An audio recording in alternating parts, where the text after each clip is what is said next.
Hi class, in lesson 3.9 you will be learning about parts in a part and dividing with fractions.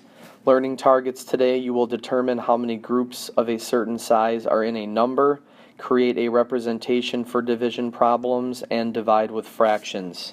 Key terms in lesson 3.9, reciprocal, multiplicative inverse property, and multiplicative inverse.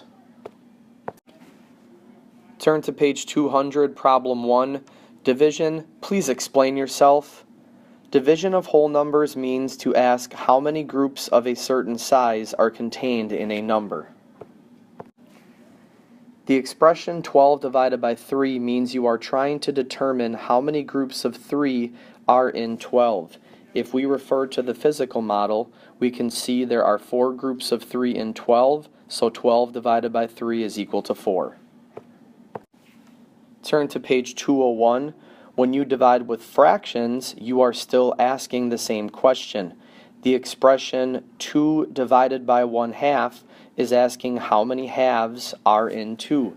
So again, if we refer to the physical model, there are 4 1/2 parts in 2, so 2 divided by 1/2 is equal to 4.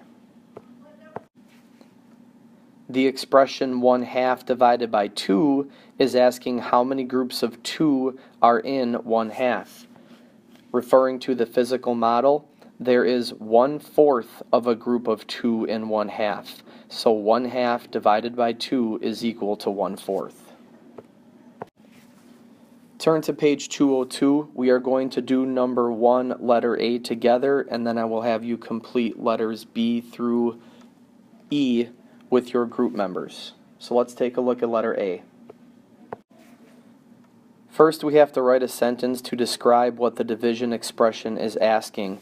The division expression is 3/4 divided by 1/4. So the sentence that we would write to describe that expression is how many fourths are in 3/4.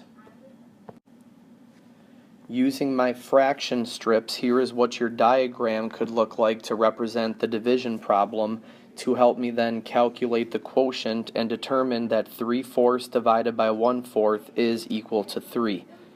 The last thing then that I need to do is write a sentence to describe my answer. There are 3 1/4 parts in 3/4. So these are the steps that you need to follow. I would like you to finish letters B through E with your group members.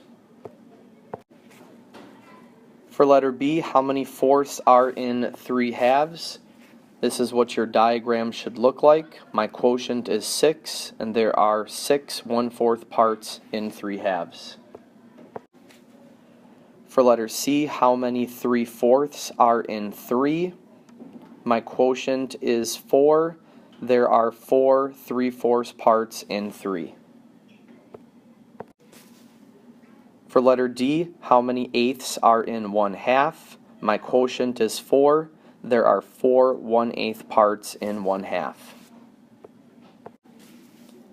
And for letter E, how many eighths are in 3/4? My quotient is 6, and there are 6 1/8 parts in 3/4.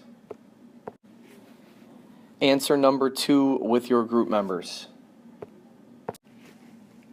For number 2, in order to check your work, you can multiply the quotient by the divisor, and if you get the dividend, you are correct. So if we refer back to letter E for number 1 that you just answered, 6 is my quotient. I'm going to multiply that by 1/8, which is my divisor.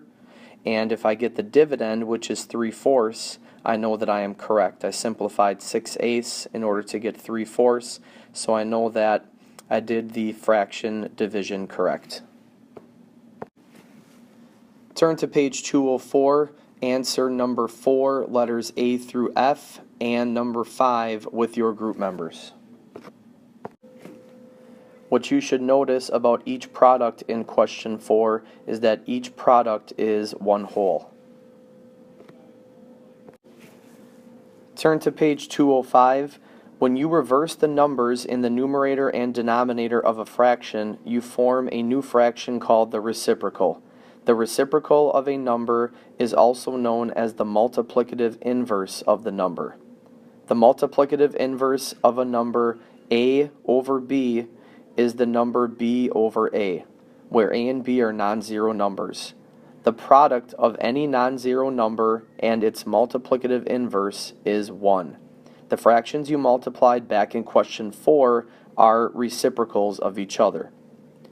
So the multiplicative inverse property states a over b times b over a is equal to 1, where a and b are non-zero numbers.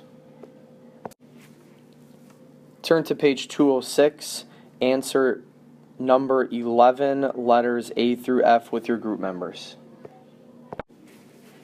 Number 11, letter A, 2 1/4, B, 1 1/2, C, 1 1/4, D, 1 1/6, E, 1 3/8, F, 1 1/2. This will conclude lesson 3.9, parts in a part, and dividing with fractions. Please let me know if you have any questions. Thanks.